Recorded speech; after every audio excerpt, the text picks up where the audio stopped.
Every Wednesday evening, 7 p.m. to 8 p.m., exclusively on 91 FM WMPR. This program shall focus on facts that we share with each other on this platform designated to inform, educate, and organize our communities in Jackson and abroad. No rational comments or opinions are regarded as being irrelevant, as your comments and participation could prove to be the cornerstone of our goal, being to restore moral ethics, integrity, respect, and progress, and efforts to reach for a better future in all aspects of the everyday lives of our families and our children. Now join your host, Ali Shamsuddin, and guests, bringing to you Standing for the People, where together we can, heard exclusively on the Voice of the Community, 9.1 FM, WMPR.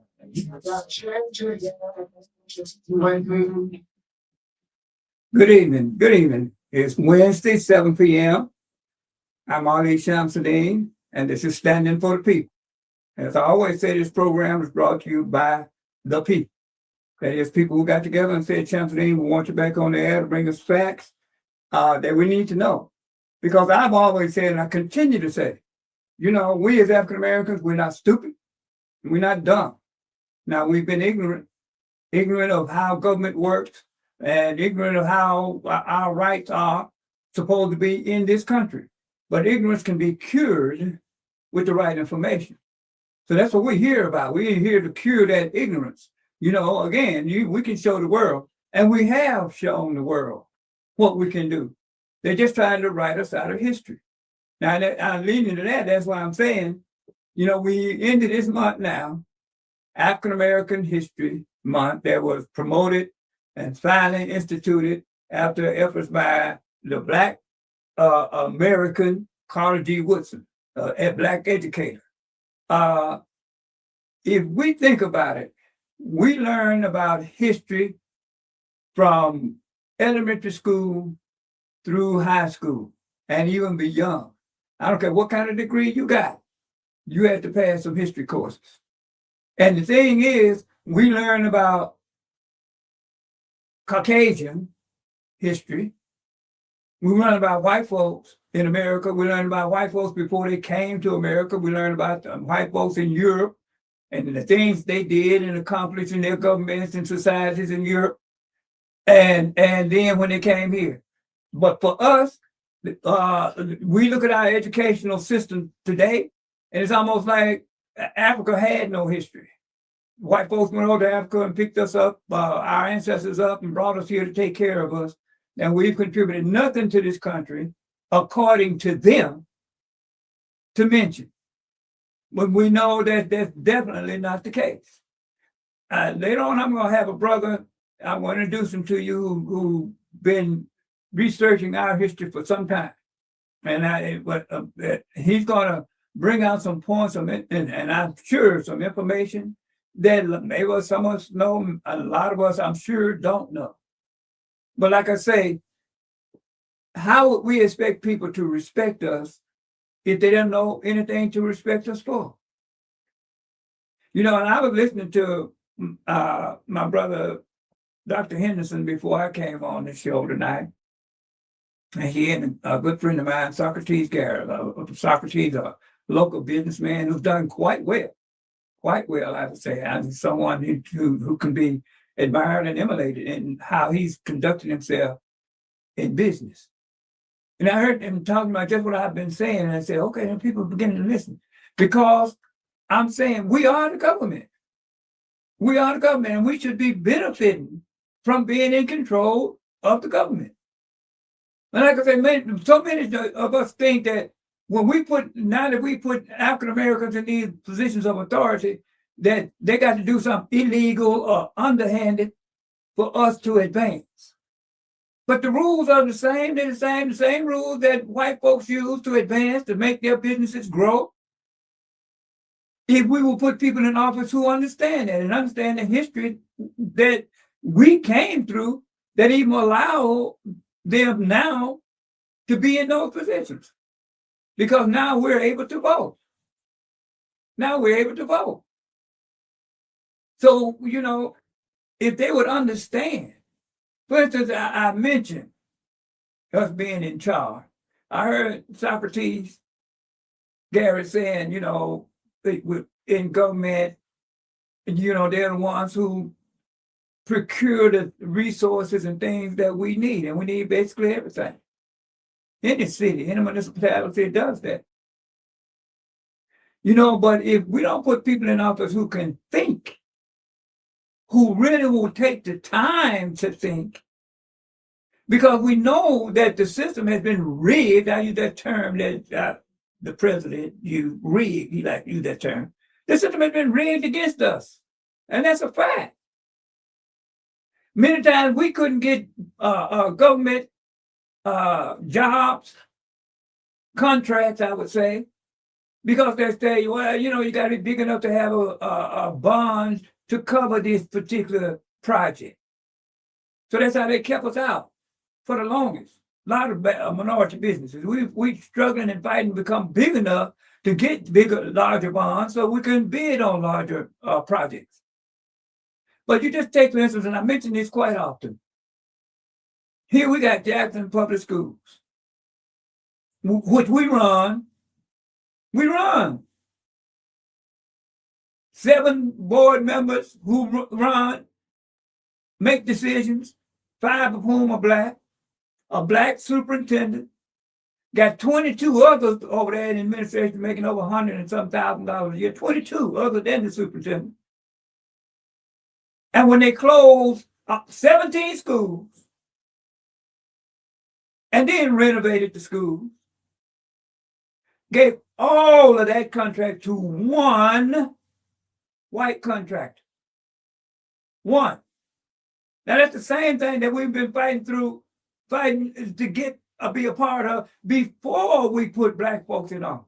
Now, what we asking the board of supervisors or the superintendent or all them administrators over there to do something underhand or illegal for black folks to get no. If they just sit down and say, look, there's no law that says we can't break these jobs up, these contracts up into smaller contracts so that we can bid them out to black businesses that could bond a certain, maybe can do 17 schools.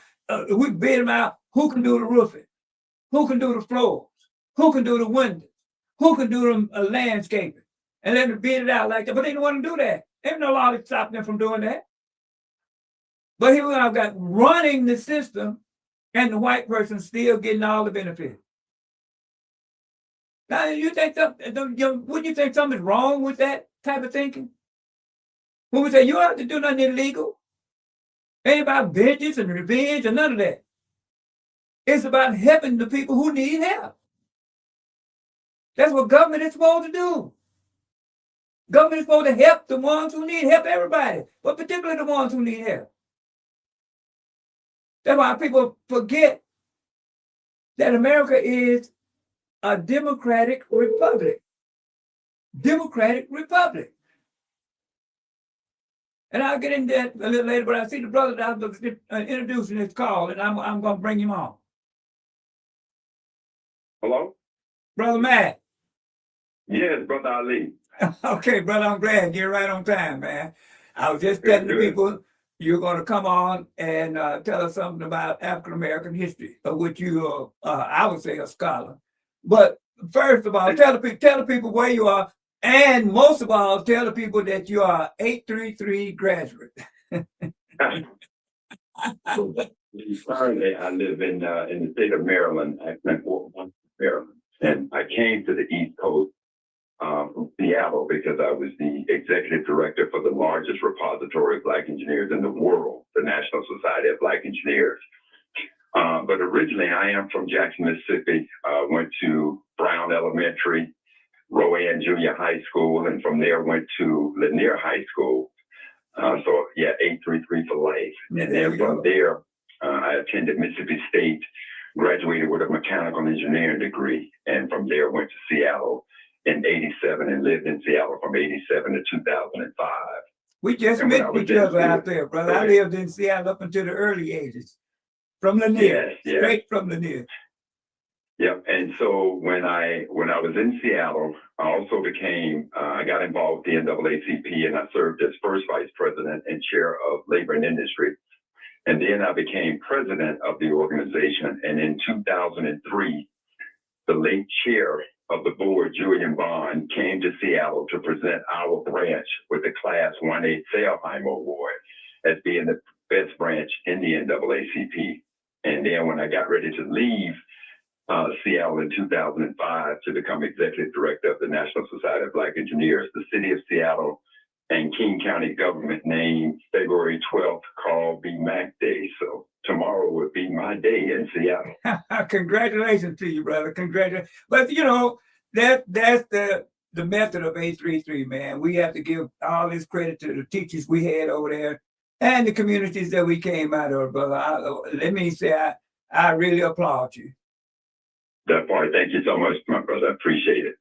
You know, now we want to, because I really try to educate us because, you know, I say all the time, brother, I know you feel the same way. We're not a dumb people. We're not a stupid people. Now, we've been uninformed. We've been ignorant. But, you know, too many of us, and still our school systems don't even teach us about ourselves. What's your take on that, brother? What's your take on that? Well, America has had us tuned into HBO from day one, and HBO is history by omission.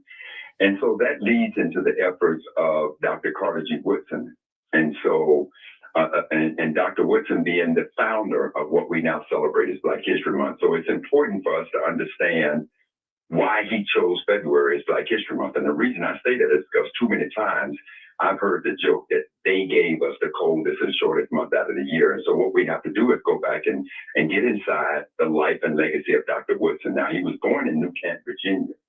And for the first 20 years of his life, the brother could not go to school because his parents had just come out of slavery. So he finally got a chance to start his formal education at the age of 20. And it took him less than 2 years to graduate. Ultimately, he did a degree from Berea College in Berea, Kentucky, and then he ultimately goes to Harvard.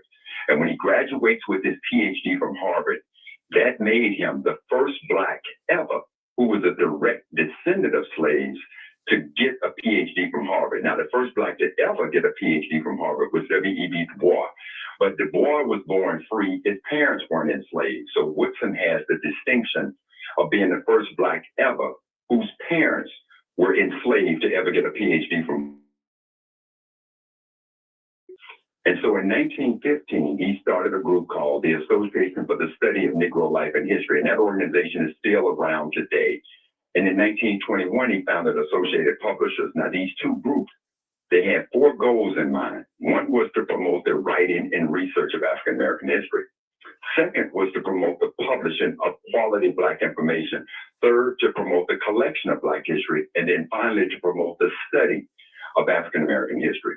Now, Dr. Woodson chose the second week in February in 1926, which now makes us 100 years into this. But he chose the second week in February. And at the time, they called it Negro History Week. Now, the word Negro got replaced with Black, and it became Black History Week. So it used to be Black History Week up until the mid-'70s. And in the mid-'70s, Black students at Kent State University started celebrating February month, all month long. And then in 1976, the celebration really became a month-long celebration because President Gerald Ford recognized the entire month of February as Black History Month. But now back to why is it that Woodson chose the second week in February? He did that in honor of 2 men, Abraham Lincoln, who was born on February 12th, and Frederick Douglass, who was born on February 14th. But now Douglass was like many of our enslaved ancestors, and he didn't know the exact date of his birthday. But when he was a child, his mama used to call him My Little Valentine. So Frederick Douglass chose February 14th as his birthday. So in honor of those 2 men, that's why Woodson chose the second week in February. Now, going back to the fact that our history is not being taught in schools, there's a lot of blame that we can place on a lot of people.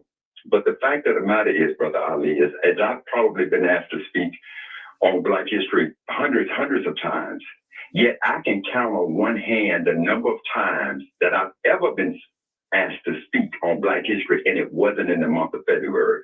So what precludes us from doing what God made us as when it comes to our children. We are our children's original teachers. Right. And yet we're dependent on these schools to do it. Well, schools have, how much longer do we need to wait before we realize that schools ain't doing it? Even though, you know, even in that vein, as taxpayers, we're the ones that fund schools. Right. So, but we allow white folks to set the curriculum for it. And that's something that absolutely needs to stop. But in the meantime and in between time, we need to take it upon ourselves. If we want to truly believe that Black history is every day of the year, then why don't we celebrate our history outside of the month of February? That's incumbent upon us to do that. So that's my take on what's going on in these history books. And what I can tell you that, given that I've been studying our history since 1990 and have produced actually 7 volumes, 2 of them haven't been released yet. But I can tell you that the contribution of us as a people, even to this day, it humbles me when you think about the things that we as Black folks have contributed to this country, up to and including giving birth to helping birth America. And then tell us what you mean by that, brother. Okay, and so if I ask what question, I mean, what war is it that gave birth to America? You know, and so most of us know that the war that gave birth to America is the American Revolution. But if I ask people to name me a Black person that fought in the American Revolution, not named Crispus Attucks, most of us struggle with that question. And then the fact of the matter is that Crispus Attucks was, but that's not to take credit, to discredit the efforts of Crispus Attucks, because again, the event that many say started what became the American Revolution occurred on March 5th, 1770, and Crispus Attucks goes down in history as the first to defy, the first to die in defense of America, and that event was the Boston Massacre. But beyond that, we have to remember that there were between 5,000 and 8,000 Blacks that fought in the American Revolution. Now, there was another 20,000 that fought for England, and I'll tell you about that a little bit later. But in the case of some of these Black patriots, and when I say Black patriots, I mean that because I am extremely patriotic about the 4th of July. And we have to keep in mind that this year, July 4th, 2026 is going to mark the 250th anniversary of America.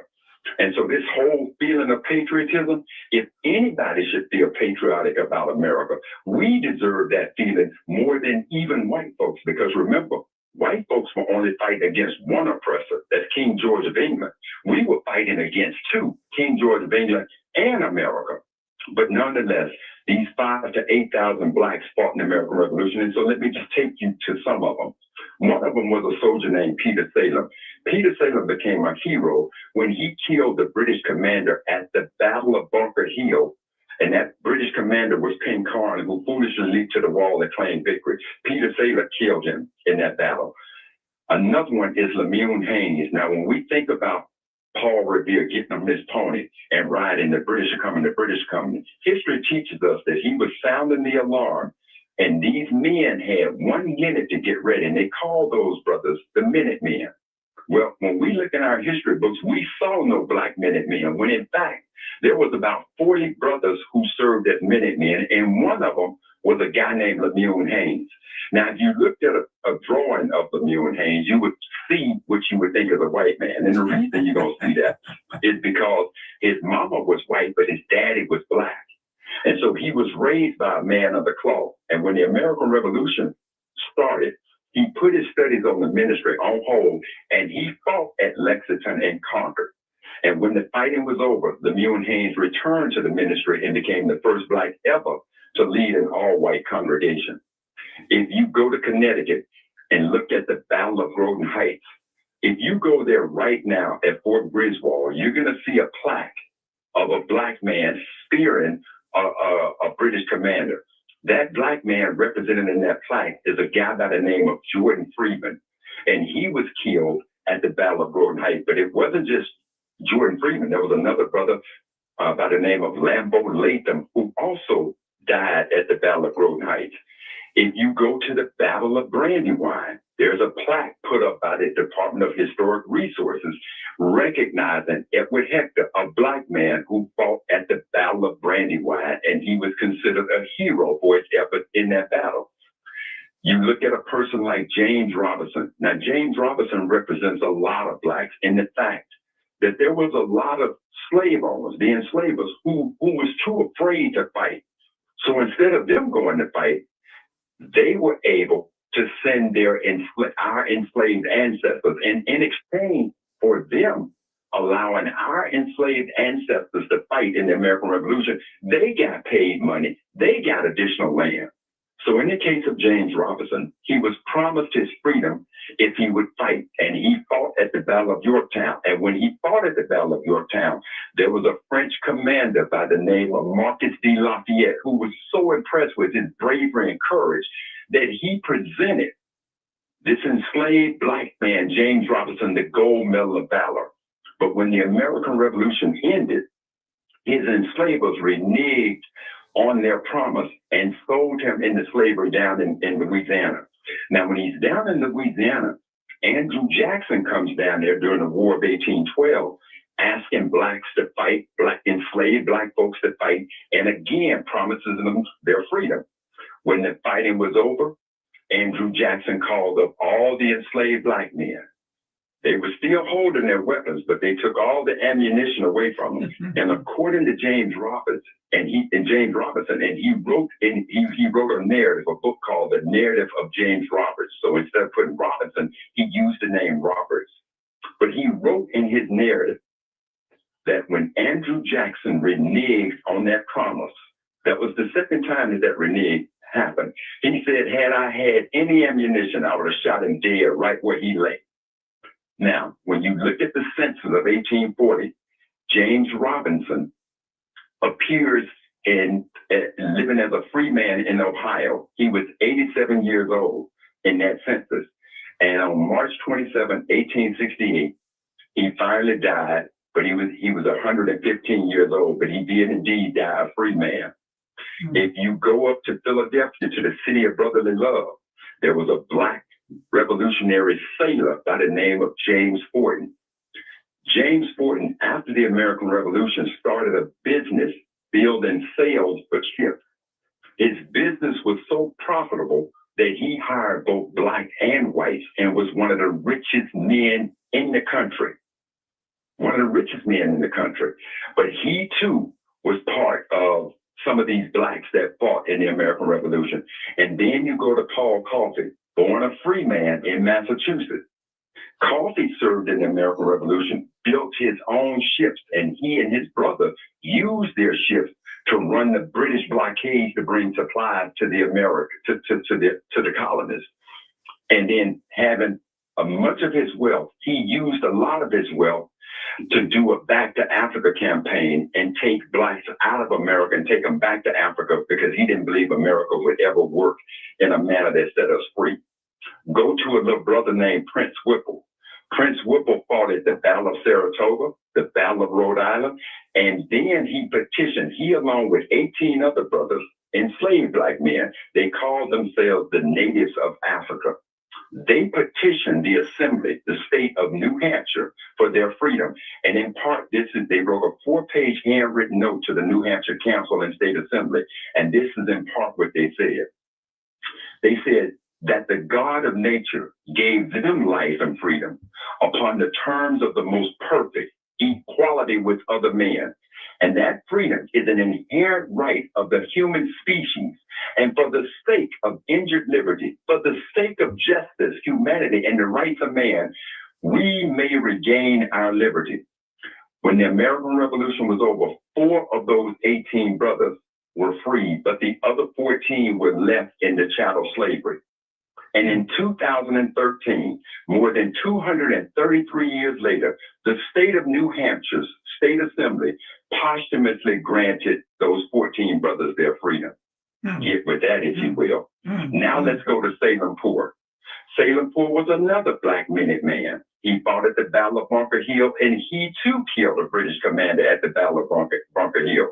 When they talk about that icy cold winter at Valley Forge with George Washington. Salem Ford was right there. At the Battle of White Plains, the Battle of Saratoga, the Battle of Mammoth. He was in all of those places. He too was one of those Black patriots. Now, the British hired German mercenaries to come fight, and they called those mercenaries Haitian soldiers. This is an excerpt that I'm about to read to you from the diary of one of those Haitian officers, and that officer said the following. He said, "This is what I see." He said, "The Negro can take the field instead of his master, and therefore no regiment is to be seen in which there are not Negroes in abundance, and among them are able-bodied, strong, and brave fellows." Now, with that said, Brother Ali, where are all these Black patriots, this 5,000 to 8,000 Black patriots that fought in the American Revolution? Where are they in our history books? And because we've never been taught about them, because we've never heard about them or learned about them, it makes sense that we as Black folks wouldn't feel patriotic. But if we can say that we helped build America, history is absolutely clear that we helped gave birth to America. And if we helped birth this nation, I'd be damned if I'm not going to feel patriotic out of respect for my brothers who fought to give birth to this nation. That's why I feel patriotic. And that's why I'm hoping that everybody who's listening to this, come the July 4th, 2026, when they're playing that anthem or you looking at that flag and you see that red in that flag, you need to remember all of the Blacks that fought in the American Revolution, that gave birth, and that they were twice the patriots of whites, because whites were fighting against one oppressor. We were fighting against two. That goes all the way back to the American Revolution. It bring us on up to the Civil War. What we got? Where were we? I think I have said before, a lot of people, including Black folks, think that the slaves were sitting on the plantation waiting till the war was over just to see who won.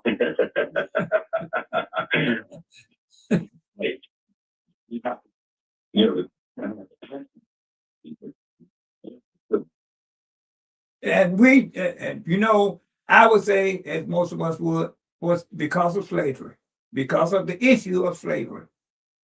And I'm saying to you that every one of you that would say that the Civil War was fought over the issue of slavery, you are absolutely correct. As a matter of fact, given that we're from the great state of Mississippi, I want you to remember this. Before the American Revolution broke out, the founders of the Republic wrote what they called the Declaration of Independence, of which we've all heard. Right. And so in simple terms, what the Declaration of Independence was, it was a document to, quote, declare our independence from the King of England. But in this document, they made it clear. They said, we are going to list all the reasons why we're declaring our independence. And we're going to list these reasons so that the whole world can know. They used the term for a candid world to see. So when the southern states started seceding from the Union, of which Mississippi was the second state to secede from the Union, the first was South Carolina, and it did so in December of 1860. Mississippi followed in January of 1861. But Mississippi wrote a letter of secession, and I would invite all of you to go and look at the Mississippi letter of secession, because they're very clear as to why the state of Mississippi left the Union. And this is what it said. In this momentous step, which our state has taken of dissolving its connection with the government of which we were so long formed a part, it is but just that we should declare the prominent reasons which have induced our course. That second paragraph states, and I read, our position is thoroughly identified with the institution of slavery, the greatest material interest of the world. Its labor supplies the product which constitutes by far the largest, most important portions of commerce of the earth. These products, and they're talking about cotton, these products are peculiar to the climate virgin on the tropical regions. And by the imperious laws of nature, none but the Black race can bear exposure to the tropical sun. So what Mississippi said in layman's terms to your listeners, is that God made the black man to come down in this hot, humid heat of Mississippi and pick that cotton. But they are very clear that the reason why the state of Mississippi left the Union was over the issue of slavery. South Carolina said the same thing, Georgia, Texas, all of the 11 states said the same thing. So let's be clear about why the Civil War was fought. It was over the issue of slavery. Now, how did blacks get involved with the Civil War? So Abraham Lincoln, the 14th president of the United States, had been getting pressure from a lot of blacks and from a lot of his generals to allow blacks to officially fight in the Civil War, but he refused. And he was hoping to bring the Civil War to an end. But a year and a half or so after the Civil War started, on September 22nd, 1862, Lincoln gave the Southern states, the Confederate States of America, he gave them a warning. So he issued a preliminary Emancipation Proclamation to tell the Southern states, if you don't come back, here are the three things I'm going to do. Where the Southern states didn't come back. And when they didn't come back, here's another little piece of history. Some of our folks have gone to church on New Year's Eve, and that service is called Watch Night, where the first watch night in America occurred on December 31st, 1862, on New Year's Eve. The reason we called it Watch Night is because our ancestors all over this country gathered in worship houses. Some we gathered publicly, some we gathered privately, and some gathered in secret. And we stayed up all night because we knew about this Emancipation Proclamation that Lincoln talked about in September. So we stayed up all night watching for freedom, watching to see if indeed on January 1st, 1863, the following morning, Lincoln would sign the Emancipation Proclamation. So that's the first watch night that ever occurred, December 31st, 1862. So now to the Emancipation Proclamation. It said three things. And what we have to remember about the Emancipation Proclamation, most people think that the Emancipation, that an executive order is the law of the land. It's not. An executive order does not apply to the citizens of this country. An executive order applies to the federal employees under the executive leadership of the president. So when Lincoln issued the Emancipation Proclamation, he was directly talking to his military because he is the commander in chief. And so when Lincoln said to his military, my generals, here are the three things I want you to do in this order. Number one, every state in rebellion against the Union, when you fight the wars and battles in those states, I want you to free the black folks. Number two, there are four states that never left the Union: Maryland, Missouri, Kentucky, and Delaware. When you fight battles in those states, you leave slavery alone. And number three, I am hereby saying that any black person that wants to fight for the Union forces over the issue of slavery, you are hereby welcomed. And the first all-black regiment to be formed was the 54th Massachusetts Negro Regiment. And that's all you do is go back to the movie Glory, and that's the history of the 54th Massachusetts Negro Regiment. So as a result of Lincoln signing the Emancipation Proclamation, there were over 200,000 of our brothers and sisters who came into battle to fight for our freedom. So no, we did not sit on the sideline. And just so I can bring this Civil War a little bit clearer to you, I want to tell you something about Vicksburg, Mississippi. Anybody that studies the Civil War will tell you that one of the most important battles of the Civil War was the Battle of Vicksburg. Now, if you go back and look, if you Google, did Vicksburg stop celebrating the 4th of July? You're going to find that if you Google that question, you're going to find that for almost 80 years, Vicksburg stopped celebrating the 4th of July. So the question becomes, why would the city of Vicksburg not celebrate the 4th of July? And let me tell you why. On January 1st, 1863, Lincoln signed the Emancipation Proclamation. On July 4th of that same year, 1863, in the Battle of Vicksburg, Ulysses S. Grant defeated the Confederate General John Pemberton, and he surrendered in Vicksburg on July 4th, 1863. And when Pemberton surrendered in Vicksburg on July 4th, 1863, over 20,000 of our enslaved ancestors tasted freedom on that day.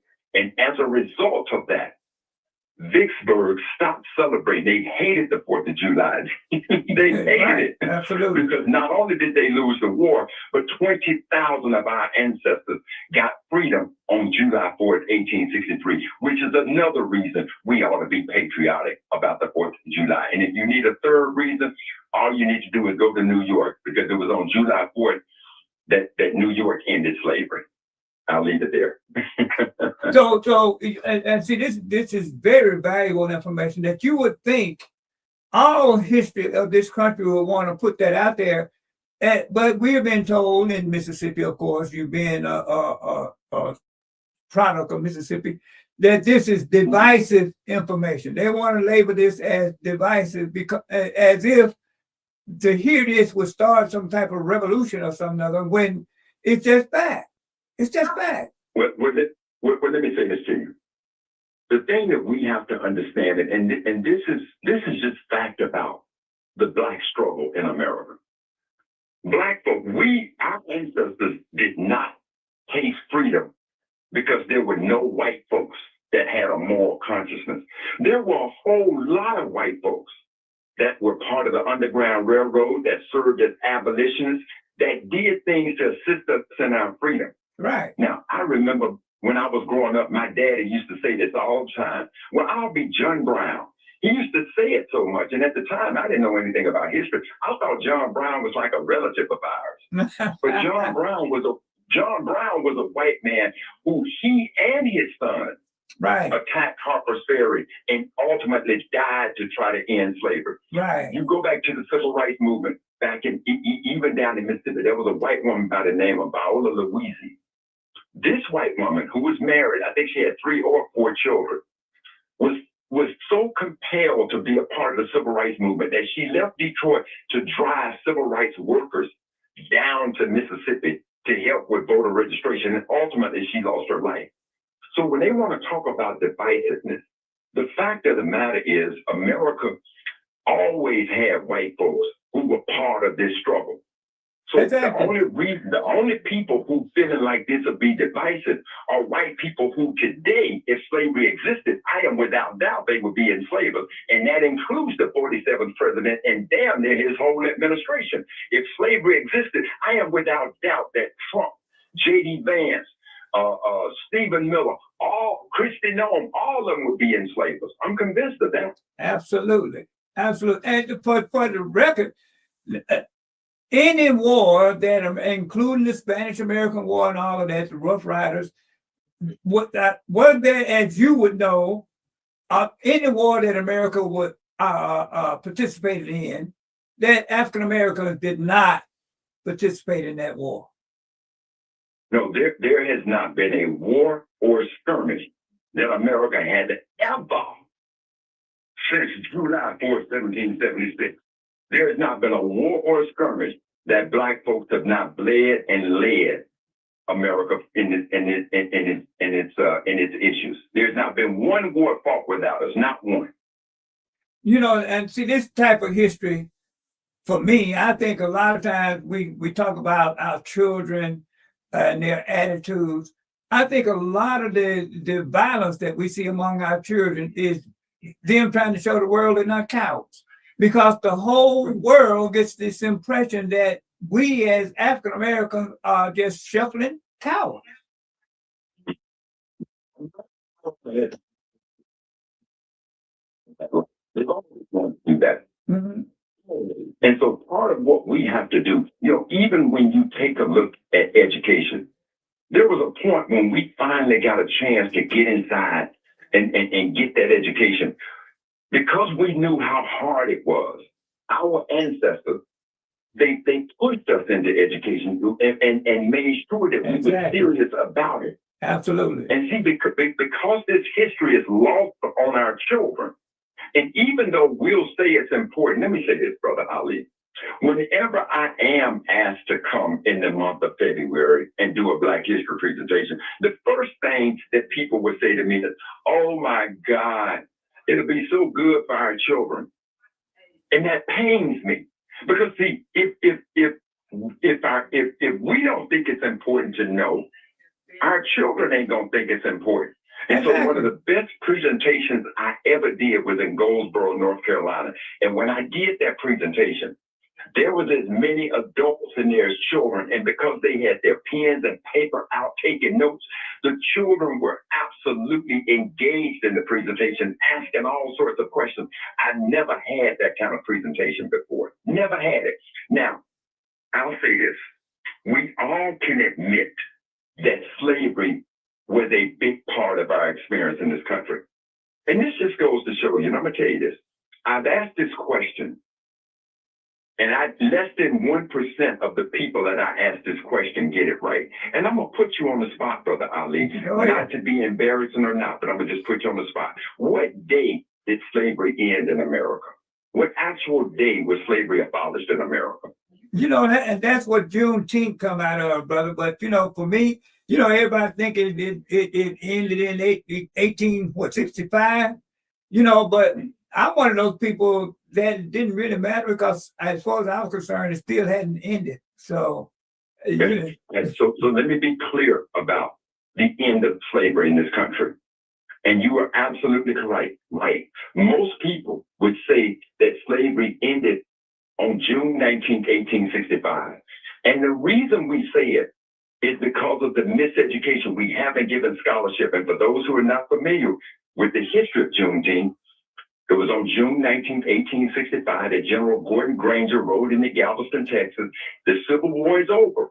And he finds Black folks still enslaved. And he issues this General Order number 3. And in this General Order, he says that in alliance, and I'm paraphrasing, if you will, the people of Texas are hereby notified that in accordance with the proclamation from the executive of the President of the United States, you're hereby free. So he was saying to the people of Texas who were enslaved that you're now free.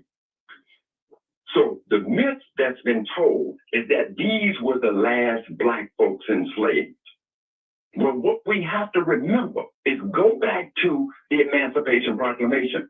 Remember, there were 11 states that left the Union, of which Texas was one. But there were 4 states that never left the Union: Maryland, Missouri, Kentucky, and Delaware.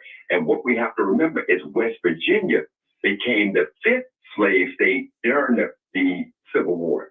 And what happened is when the state of Virginia seceded from the Union, there were 48 counties in the western part of Virginia that said to the state, hey, listen, we are down with slavery. We believe in it. But secession, you're going too far. So if you secede from the Union, we're not going with you. So Virginia seceded from the Union. And those 48 counties in Virginia, the western part of the state, they applied for statehood. And West Virginia became the 37th state to join the Union. And West Virginia came into the Union as a slave state. So that makes 5 slave states. So when the Civil War was going on, Maryland, Missouri, and West Virginia, all 3 of those states in their state legislatures, they all abolished slavery. But when the Civil War ended, Delaware and Kentucky never, ever abolished slavery. So now Lincoln knew that in order for slavery to end, there needs to be a constitutional amendment. Now, in order to get an amendment into law, you need 2 things to happen. You need 2/3 of the Congress to approve it, and you need 3/4 of the states to ratify it. So what happened is, on January 31st, 1865, well, first of all, Lincoln was the architect behind the proposal to abolish slavery. So he pushes it to the Congress, and on January 31st, 1865, 2/3 of the Congress approved the proposal to end slavery. At that point, the second thing you need is 3/4 of the states to ratify it. There were 37 states in the Union at the time. So Lincoln now pushed this proposal out to the 37 states. 3/4 of 37 is 27. You need 27 states to ratify it. And on December 6th, 1865, Georgia became the 27th state to ratify the proposal, which became the 13th Amendment to the Constitution of the United States. So as of December 6, 1865, slavery was abolished in America. But let me go back to after Juneteenth, before December 6th.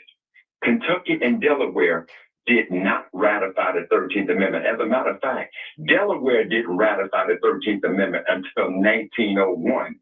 Kentucky didn't ratify the 13th Amendment until 1976. And Mississippi didn't ratify the 13th Amendment. And I want to say it was like 2013 before Mississippi ratified the 13th Amendment. Sounds about right. In Delaware and Kentucky, slavery was still legal. So on June 20th, a day after Juneteenth, there were still over 250,000 Black folks still enslaved. And they didn't taste freedom until Georgia ratified the 13th Amendment on December 6, 1865, abolishing slavery in America. So for us, as much as we know that slavery was a part of our experience, I have yet to meet one person to tell me that slavery was abolished on December 6, 1865, because that's the day it was abolished via the 13th Amendment. Let me ask you this. This is going to be along a personal issue for you just as an individual, and an individual being in the positions that you've held, the positions that you've been responsible in. How do you think the impact of our children or our schools, not just our children, our school system would really incorporate the type of information that you're putting out here this evening, along with the other information of what Black folks have contributed to this country as inventors, business people, or whatever. In your endeavors and your going around the country or even the world, how do you think that impact would impact not only us as African Americans, but as white folks? Well, I'll say this is, okay, so the impact of white people, let me say this. Do you remember the first time ever that we saw police brutality on videotape? You talking about Rodney King about that time? That's right. Yeah. So when we saw Rodney King being assaulted on videotape, when all of America saw it, when all of us saw it, we were very clear. We were absolutely clear about that situation and that those cops were going to be found guilty. Absolutely clear about it. And yet, when that jury came through, they acquitted those officers, and we had to burn this damn place down to finally get some justice behind it. Now, that's what happened with Rodney King. Mm-hmm. Now, when that little white woman, Renee Good, and the white man, Alex Pretty, just got killed by ICE officers in Minneapolis a couple of months ago, or a month or so ago. White folks saw the same videotape that we as Black folks saw, and there was no doubt in our mind that what happened to them was absolutely wrong. And I can assure you that white folks came a little bit closer to understanding what we've been talking about with police brutality. Mm-hmm. I'm without doubt about that. Mm-hmm. And so the same is, I've had a chance to meet white folks who have taken an interest in our history. And there's a lot of them that absolutely understand what we as Black folks are going through and what we're complaining about. Because history is real clear. Now, let me be clear about me personally. When I grew up in Mississippi, even though I went to Brown Elementary, all Black, I went to Rowan Junior High, all Black, I went to Lanier High School, all Black, not one time do I remember sitting down and studying and having a course in African American history. Not one time do I remember that. And there's something wrong with that. Right. And so absolutely. even when I found myself at Mississippi State, I'm studying engineering.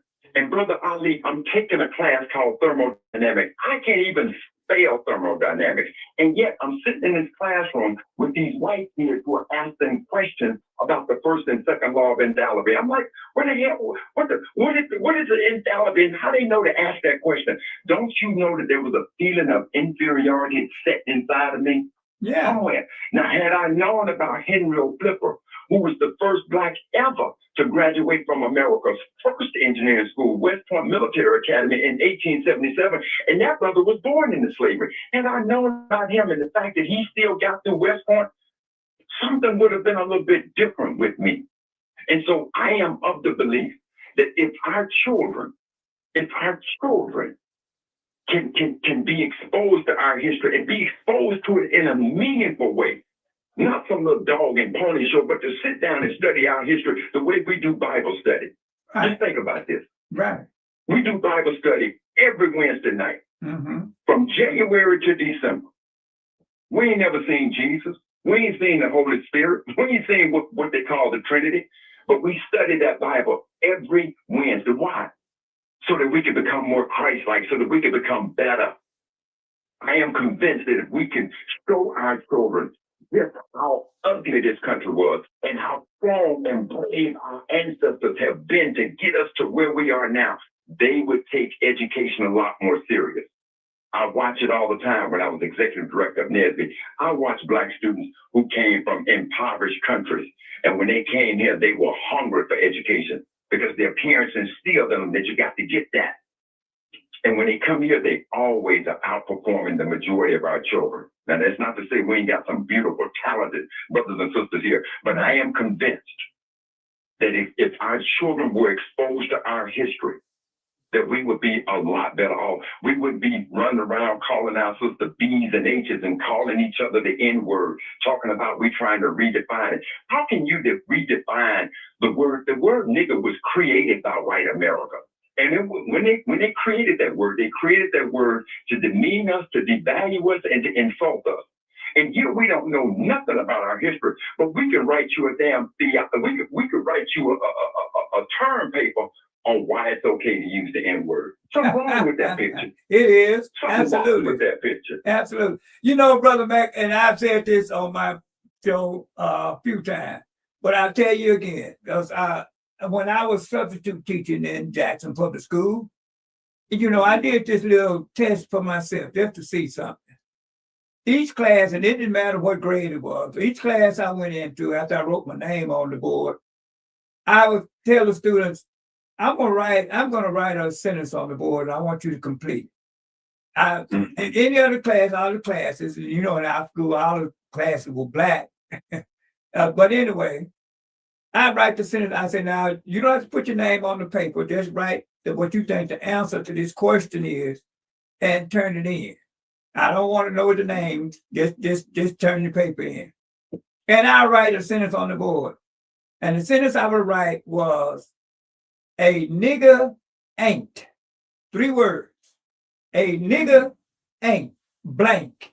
And now that's the students. Okay, I want you to write what you think the answer to that question is, or that sentence is. Just what you believe the answer is. And I tell you, brother, when I would take up the papers in any of the classes, and I would look at it and look at each one of the answers, a nigger ain't shit. I mean, the elementary school, middle school, high school. I said, now y'all, you walk around calling yourselves that. Right. But then when I ask you, what a nigga, you didn't say a nigga ain't dumb, a nigga ain't stupid, a nigga ain't a thief, a nigga ain't lazy. How about this, Brother Ali? A nigga ain't me. Right. How about that one? But every answer was that shit. Right. Okay, so now on one hand, that's what you think a nigga is, but you know you think it's some endearing term when you use it.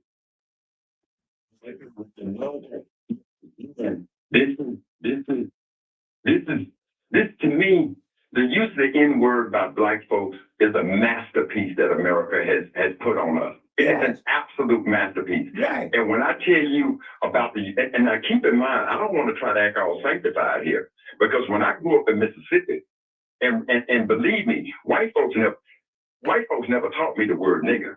I learned nigger from my mama, my daddy, my girlfriends, my Absolutely. brothers, my Absolutely. cousins, my family. I learned it from my community. Right. And so it Absolutely. was only when I began to study history that it became clear to me this masterpiece that America has placed on us. And so outside of teaching, I never use the term, nor do I allow people around me to use the term. Right. But Absolutely. this is what America has done to us. You know, and when you say the word nigger, you think you eating chocolate, when in fact you eating X-Lax, and all you're gonna do is mess Right. all over yourself. Right. Absolutely. You know, and if our children nowadays, young people think that they got to create a culture, because we don't teach them that they came from a culture. They have culture in Right. their history. They think that all the culture that they have has to be created today. So I appreciate the brother. That's why I said, brother, you got to come on and tell my audience, you know, this understanding that you have here. Thank you. And when you think you'll be coming back this way, brother Mike? You know, anytime that somebody wants me to come and talk about Black history, I can easily make a trek back to Mississippi. As a matter of fact, one of the most impressive pieces of research I ever did was for the city of Tupelo. Mm-hmm. I had a brother to invite me to Tupelo, Mississippi to do a Black history program, and it wasn't in the month of February. And after I did the presentation, he called me back and he said, Brother Mac, when did Blacks in Tupelo get their freedom? And I did my research. And as a result, what I found is that Black folks were freed from slavery in Tupelo on July 14, 1864. And when I did that research and I presented it, the mayor of Tupelo proclaimed July 14th Emancipation Day in the city of Tupelo. And so the same thing, I could tell you when slavery ended in Jackson, and, you know, it's easy to do the research to figure out and see, what we need to remember is that when they fought the Civil War, even in our hometown of Jackson, I think it was something like over 60,000 troops in Jackson representing the Union and the Confederates. And they burned Jackson down to the point that our city used to be referred to as Chimneyville. Sure did. But to answer your question, anytime that I'm given an invitation to come back and talk about Black history, I'm more than willing to do it. The only time I won't come back, if given the invitation, is when they ask me to come back and they want me to talk for 15 or 20 minutes. brother, You know, with the information you have, that would be impossible. And you know, it just wouldn't be right to even try to scale it down to that.